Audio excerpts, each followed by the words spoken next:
And so the Bible says Abraham held on to the promises of God, every spoken word of the Lord from the day that he encountered God until the day of manifestation. In this month, it is our month of holding on to the promises of God, and I want to encourage you. Every spoken word that has fallen from the corridors of Elohim has the potential to manifest in our lives.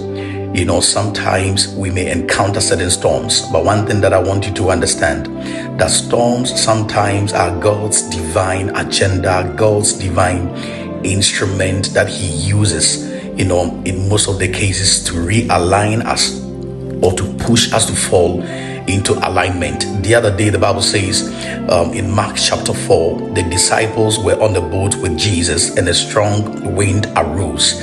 When they were looking for Jesus, they realized that he was sleeping in the bottom corner or the bottom part of the boat. Guess what? Do you think that Jesus did not know that the storm was taking place? He knew.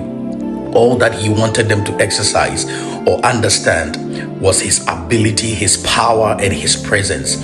As the Bible says, when the disciples went to call him and said, Master, carest not that thou that we perish? He arose and he spoke peace, and the storm became still, and the sea and the waves and the tides and everything calmed down.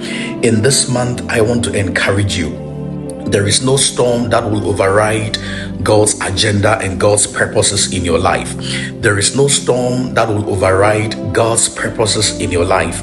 There is no storm that will erase the original intention, your destined place from the surface of the earth. In the book of Romans chapter 8, he said, to them that he also called, he predestined them. I pray with you in this month, in this week, that you will surely arrive at your destination. Do not cast your mind and your focus and your attention on the many storms and the many disadvantages and the many perilous situations that you have encountered before. Behold, God is doing a new thing, and the new thing that he's doing shall spring forth in this season. He will cause your righteousness to shine like the noonday, and all nations will come to thy light. All nations will run to you for resources. You will become a citadel, a fountain of water that supplies to the people that are in need. I pray that the promises of God that he has given unto us is to see us successful, see us excelling, rising higher and higher and higher until the enemy knows that God is with us. Be not dismayed, be not discouraged. God is still involved, and whatever he has said regarding or concerning your life in this season will also come to pass. Have a blessed one.